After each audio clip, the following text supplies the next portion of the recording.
Today we're going to look at how type creates meaning in the printed word. First thing we're going to look at, though, is a brief history of the printed movable type. It all began back in the mid-15th century with Gutenberg, a German printer. His desire was to take the writing of the day that had evolved over 3,000 years of handwriting. In fact, handwriting was an artisan, a artist, an expertise type of thing that people were basically, it appears from my readings, revered because of their ability to write. And it was the only way to provide written or communication was in the form of writing. So Gutenberg began to make movable type in a very slow process and crafting each of the type himself with the assistance of a few helpers. And he's most famous, of course, for the Gutenberg Bible.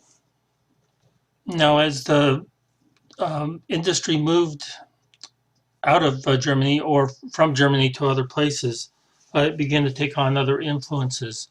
Um, One of the next influences, which moved to the humanistic era in type, evolved in Italy. They were taking the designs that were found etched into the buildings and trying to replicate a more structured, more human, I guess, by virtue of the word, thin and thick strokes, angled um, strokes, and it was the beginning of a new style of type. Now, there was a person named Carol Lingen who the scribes, the humanist scribes, mistook what he was doing for the writing of the ancients.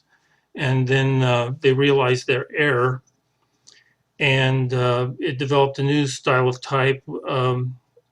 In correcting it, they were integrating it with the Roman capital letters, but they lengthened the ascenders and descenders and added serifs and other finishing strokes. Now, moving into the 16th century, a typesetter by the name of Garman or Garamond, um,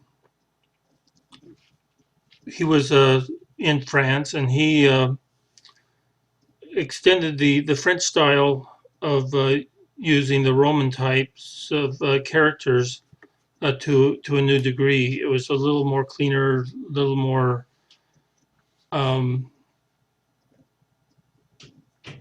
normal, I guess human type, which kind of developed into an old style of type with the serifs on the I's, the J's, the M's, and N's, flattened baselines, and more graceful and fluid lines were included in the French style in the 16th century. Now, stepping back just a little bit, also developed in the mid-15th century was an italic type. The italic type featured um, the cursive handwriting of Italians was the model for it. Had uneven height and vertical positions, um, some with connecting ligatures or pairs, slanted small Roman capitals in the height of a lowercase t. So this evolved into the next thing that was started in the 17th, 18th century by Baskerville. Now, Baskerville, he developed what they call an exquisite design and finish of Roman characters that were also influenced with the italics. Baskerville was all of these were meticulous artists who controlled all the aspects of their creation.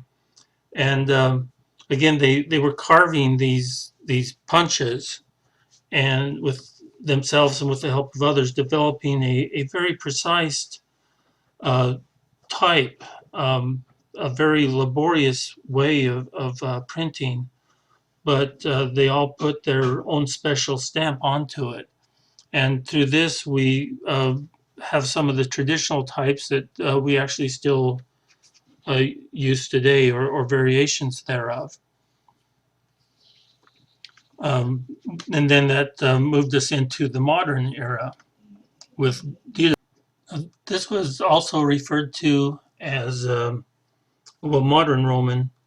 There's some, depending on who you ask, some disagreement on whether Bodoni or Didot actually invented or created the modern Romans. The Roman characters were all a little more compact, and this modern Roman saw a return to long ascenders and descenders and widely spaced lines. The influence came through because one punch cutter by the name of William Martin, who had apprenticed with Baskerville, he went on to work with Didiot. And some of the typesettings that came out of this period is the contemporary designs of Futura, Times, New Roman, and Helvetica. And they all had their origin back in this era. Now, it required, as processes improved and people wanted to type faster, things changed. So as we were going into the 19th century, there was developed a process called slab serif. Slab serif was invented more for making presentation work, possibly. You could say the posters, the um, notices from royalty, from the leaders. One thing I did pick up too in my readings is a lot of this influence came from the leaders, or it seemed that the kings and so forth had influence on how type was set and what was common to their time period. Oh, slab serifs were also referred to as newspaper fonts. They were print that were where the serifs were strengthened in order to prevent damage during the printing process. As the printing process became more and more mechanical, and there was more stress on the print uh, type because of repeated use to produce newspapers and such. So basically, we're to the point of having three groups: a slab serif, serifs, and sans serifs, and they have their own special purpose in the evolution. Sans serifs actually began as early as the early 1800s, according to some reports. But it wasn't until the 19th century when commercial writers and engravers modified the sans serifs um, to include uneven stroke weights found in the Roman fonts and producing sans serif letters. Now, traditional or anonymous sans serifs or anonymous sans are referred to as such because of the relatively plain appearance that they have. Some of the sets that you could put into that category would be MS Sans, Serif, Helvetica, and Ariel.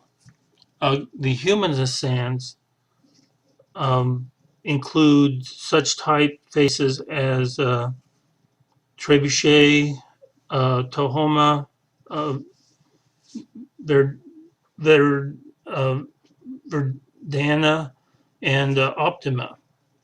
And then we go to the geometric faces. They are called such because they have a very geometric um, feel to them. The fonts actually in the geometric area tend to be the least useful for full bodies of text, uh, where the other two types would fall more into that category. Now, in modern day, Times New Roman was modified from the old Times Roman to allow heavy use in documents, and it's referred to as a type font that's good if you want to put lots of words into a small space. Um, Georgia, along with Times New Roman, is a body text, and then there's the other sans serif faces such as Verdana and Arial that are used. And from the previous presentation when I was using Font Finder, that's some of the ones that I found that are still being used today.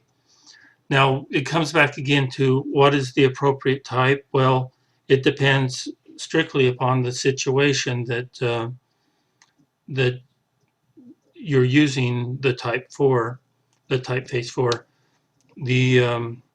It's generally considered safest to go into one single typographic family and just vary the weight and size of the display, so that of the display types to get different emphases, be it using it as a bold type, being caps or italics, and we'll go into that a little bit more in the future.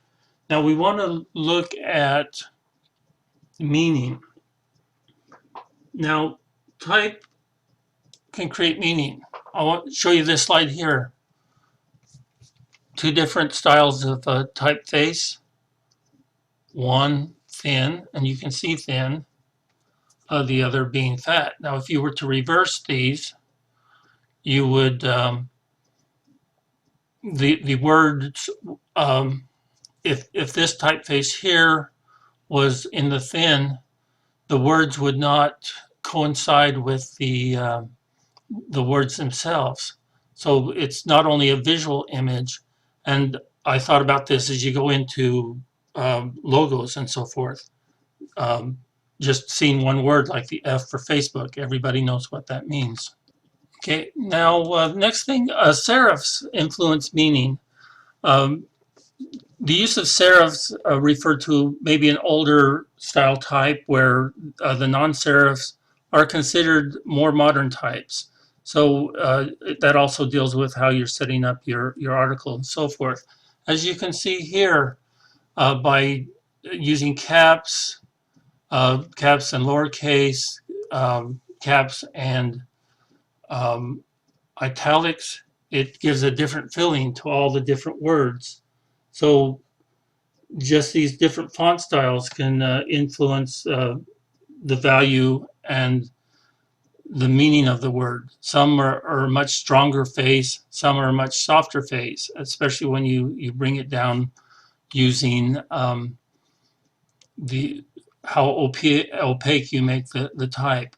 So as you can see from these examples, even within a certain range, you have different strengths of words and so forth that influence how you feel about the word.